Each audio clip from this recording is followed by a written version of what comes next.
Cosa ishee kun amma barbaade argeera. Thank you.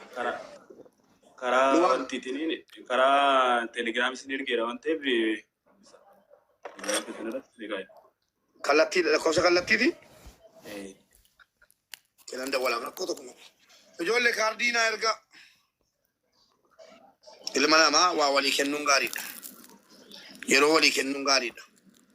Tokko ija beekaa tokko baala beekaa ni jedhan. Hello? Akkam obboleetti? Maaliif gastii baqatte ati gastii koo? Maaliif gastii koo baqatte?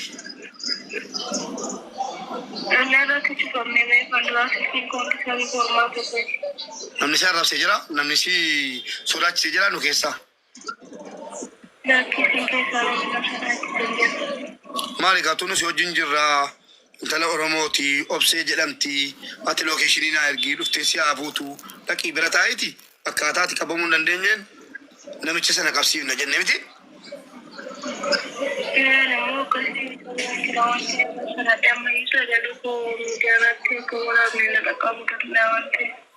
Okay. Isa bira waan jirtu sodaatte? Okay. Gaafa sana isa bira jirte jechuudha. Gaafa naannaa softu. Maam nuti mudii dheeree gaafa sana isa bira jiraachuu. Anuu jedheera gaafa sana sitti minaan diddee jaalalli sanyii hin qabu jaalalli gosa hin qabu jennaan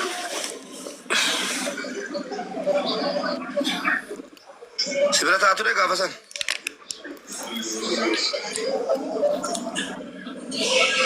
Amma waa isa jettanii adda jirtu moo waan tokko keessa jirtu? Jisi galchee? Ayyee ijoolleen dhuftee si haafuutu bahuu dandeessa giiftii kun.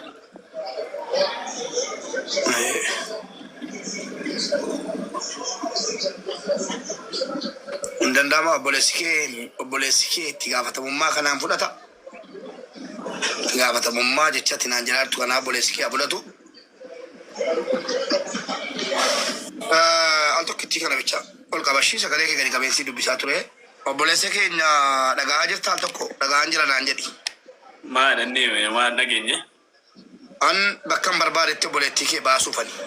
Bakka isin qabamuu hin dandeenyetti akka isin qabamuu hin dandeenyetti baasuufani. Kan ammoo obboleessi koo itti gaafatamummaa naaf fudhatu jettee hin fudhattaa fi kuno.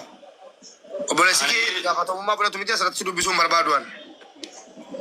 Ani uummata bal'aa kanatti hin kenne jechuudha mijoo kana. No obboleettii waliin dhalatte an obboleettii koo mormee jechuudha miidiyaarra ba'e. Dhageessa bara 2017 ba'ee hin beeku jedhee obboleettii koo tokko mormeennaan uummanni safuu dhabboo eessaa baate ati naan jedhee sareeratti qalee viidiyoo dhagaasi. Waan akka jedhamu hin jiru. Dhageesse waan obboleettii yeroo jedhu amma ani amma jechuun sunitti dabarsee kenne miti. Kenne jettee bor karaarraa dhabdee jennaan akkamitti amannanu? Obboleettii haadhoo keetii dhaggeeffadhu. Waan nu fuudheemu argaa jirta? Waan deemaa jiru argaa jirta? Ati keessaan dawwali obboleettii koo na saalfachiisini. Du'a soota ilaamaa tokko waadaa sii gala. Yoo isa karaa dhugaa ta'e obboleettii kee karaa dhugaatiin nu wajjin dhaabatte wallaahi amantii kooti kun. Dhageesse abbaa fedhee deen kakadduan. Wallaahi obboleettii kee wajjin dhaabanna. Sanas hin barbaadanna haala obboleettiin kee illee dhiigasiiti waan ta'eef haala siin miidhamuu hin dandeenyetti itti mari'annee keessaan xumurra. Akkasiin miidhamuu hin dandeenyetti yoo dhuguma sodaan kana ta'e. Dhageessee kana waadaa sii galla. Lakki immoo jettanii waan biraatti thank you. Itti gaafatamummaa fudhadha. Itti gaafatamummaa na fudhadha isa karaa sanitti itti gaafatamummaa na fudhadha bakka. Ayyee isin naa obsaan tokko isinaan dubbadha mi'uutii qabadde sagalee koo dhagee rakkoo narraan gaa'etti hayyee namni eegaa mirgasi. Mi'uutii qabaddeera. Achumaanni hundee jechoota hundee waliin haasee gaafadhu.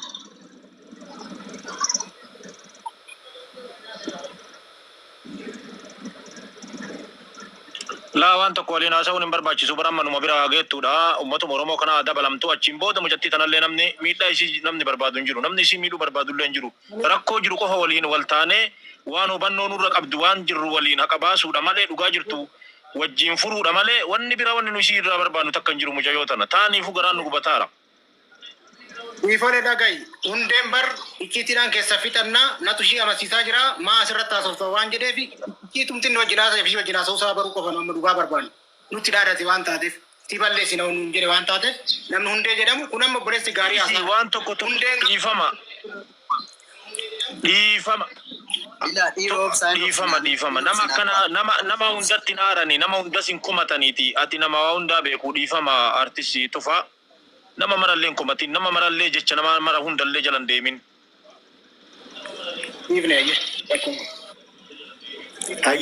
nama kabajaati nama kabajamaati nu dhiisaa dhugaa numaaf taphatamaa jiru baay'ee jira dhugaa dubbachuudhaaf keessi keenya nagaan qabu jechuudha maaliif akka akkas jedhe qofa haa inni ishii dubbisu dhugumti kun haaba'uu barbaadeen dhuguma ishii wajji dubbachuusaa nuti kan warri du'ee kan waliin jiraate kan warra jirtu hin dubbatinaa jechuun isaa raa jedhan intalli isaanii hin jirti maa dubbattan jechuun isaa asumatti bakka irraanaa seenaa waan jedhee ban qaba.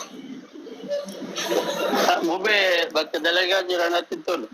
Eenyu kaardii naa guutuu danda'a kaardii warri guuttanii beektan. Abdii sabaa jala jirta. Warri mataa yeroo gochisu.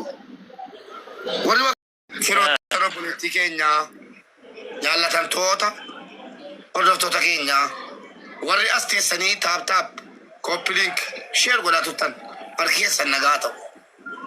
Ageessanii waan jiru yeroo dhiyoo keessa online irratti qabatamaan siniif hinnaa ammaaf immoo kana sana hin jennu maallaqa softaa baddaa keessa jirraa jennaan maal baddaanii gurra qabaa jennaan faaggaa jedheeni. Baddaan gurra hin qabu kan gurra qabutu keessa jira jedhani. Oromoon dubbii kaan mammaa kan xumura kaan waa biraatiin xumura kaan immoo waan biraatiin xumura. Kanaaf koppilinkii yoo kuma dhibban guunne koppilinkii kuma dhibba guutaa warningiin irraa kaasa yoo hin dandeenye immoo yeroo gaarii qabaadha isinin jaalladha dhimma kana qabeen jira inshaallah kabaltii tokko malee ni xumurra. Obsee as jala jirta. Obsee as jala yoo jiraatte WhatsAppiidhaan karaa wal beenu sanaan na dubbisi. Gaaddisa yeroo buute online irraan bahin WhatsAppiin na dubbisi. Hunda keessanuu isinin jaalladha. Dubbiin goolabameera. Rabbi nagaa walitti nu haa fidu. Hin cinqaminaa ammoo wanni na bira geesse akka waan dhumteeti. Illaa lagaa. Isin beeksifna isinin jedhe. Isiniif hagalu qalbiin keessan isinin dhukkubiniif han jedhe. Ammaaf jechuu kooti. Asirratti dubbachuun barbaanne tasuma nan dubbachiisa. Waan inni uummata bal'aa kanarratti dubbachuu jiru jira. Na dhagaa jirtu miti? Dhagaara dubbadhu. Egaa kaa obboleettii keenya baay'isee bocaa dhabne irraa yookaan duuteef hin duute ishii waan nuti beeknu jiru. Ishiinis akkasuma waan beektu jiraachuu dhiisuu danda'a. Kan dhageesse uummata kanarratti dura dubbatteetti. Ammas immoo uummata kanatti imaanaan kennu yoo jiraate ishii sana yoo dhabne ishii kana immoo akka dhabne uummata bal'aa nama 2,000 kana keessatti dubbachuun barbaada. Dabarsee kana sitti kenne yoo jiraate akka ishiin lubbuudhaan nu jalaan banne akka ishiin nu jalaan dhabne kallattii ittiin immoo obboleettii keenya kana gargaaruu dandeessu yoo dandeesse hamma dandeessetti uummanni bal'aan kun akka bira naa dhaabatuun jedha. Kana waadaan si gala uummata 2,000 obboleettii kee sirraa fuudheera waadaadha. Wanni isiin taatu tokko hin jiru haala isiin hin miidhamne tokko sitti beekama. Tokko du'etti tokko akka fayyaatti qaluusa jedhan sana hin fudhuan. Garuu dhugaan barbaada as keessatti. Dhageessee? Tokko galatoomaa baay'eessa. Kana na amani akka isiin hin miidhamnetti yoollee dubbiin jabaattee jette wannan sitti yoo dubbiin jabaatte dubbii waraqaa seera qabeessummaa dhabuutiif yoo biyya galteen alatti wallahi qaban ta'e itti murtaa'u na amani. Kana isatti yoo biyya galte homaa rakkoon qabu alatti waan Ilon galtu mubarak achu wanni ga'uun jiru. Dhiisi Wallahi qaban bosanuu yoo rabbi jedhe achi hin geettu. Dhiisi addan baasii kalas finneerra galatooma waan biraa gawaayii kanaa cufaati maatii waan dubbadhaati nagaatti nu bulaa rafaa gaaddisa keessaan sin dubbisa waan ta'eef. Mubarak wanta amma hundumte keessaniyyuu galatooma naman baay'ee galateeffadhu obboleettii keenya ganne rabbi umurii ishii nuuf haa dheeressu galata nurraa qabdi ganneeni Atillee akkasuma galata guddaa nurraa qabda. Hundumti keessanii jechaadha sin jaalanna galata guddaa nurraa qabdu. Nuti maatii kanaa wal dhabuun barbaanne, maatii kanaa walitti bu'uun barbaanne, maatii harka tokkorraa nyaannu, maatii dargaggeessi keenya wayyaa irraa fuudhee uffatu, maatii dhabuun barbaannedha. Maatiin kunillee jechaadha. Isa kanaaf amma yoonas callifne nuti. Karaa nagaadhaan hin xumurama taanan nuti namaanis walitti hin buunu. Mee akkuma kaleessatti wajjin jiraanna. Micoon keenya immoo yoo jiraatte nama hundaafuu gammachuudha. Yoo duute immoo du'aa ishee arganne dhugaa ishee arganne inni kun nu gammachuudha. Gara lachittuu nu gammachuudha waanta ta'eefu du'aa ishee fudhannee awwaallachuunis nuuf gammachuudha. Jiraattee jiraashii immoo argachuunis nuuf gammachuudha. Kanaafuu nuti sammuu keenya saayikoo keenya irra waanta ta'eef inni kun rakkoon qabu baay'ima waanta nama dhiphisuu qabu. Hundumti keessanii galatooma asitti tufaan bakka hundee bu'een ifama sin gaafadha. Ifama nu godhaayi. Ifama guddaa sin gaafanna. Ifama amma sirra deddeebiin ifama sin gaafanna. Kanaadha. Dhugaa keenya jechaadha. Siritti kennini ammas. Haasaa kee addaan kutee abdii godhattanii kaatanii dhabuurra dhabneerra jettanii abdii kutattanii kaatanii argachuu wayyaa jirtin jedhinaa kana booddee simmaatiin. Yaa yoo amansiifne nama nu biratti du'e iyyuu nama obbolaa keenya obboleettii keenya biratti duute iyyuu hin duune jennee eegaa turre nu dhaabannee maatii kamtu nu deddeebi'ee ilaalaa ture. Ka'eenaan dubbataa laata jedhee fira nu biratti du'e iyyuu jechuudha.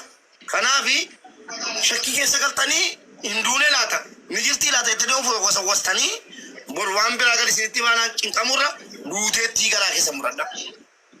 Ilahan kanuma asinitti maana kanama tokkotti. Duuteettii garaa muradhaa maatiin. Bakka. Duuteetti jedhamee ka'ee wanni biraa yoo dhufes gammachuudha. Kanaaf akkuma duuteetti jettanii qabattanii deemtanii naa wayyaa gara kooti. Hin jirti jettanii qabattanii booddee intinaan keessatti qabuu hin qabu. Duuteetti jedhaa garaa muradhaa. Bakka.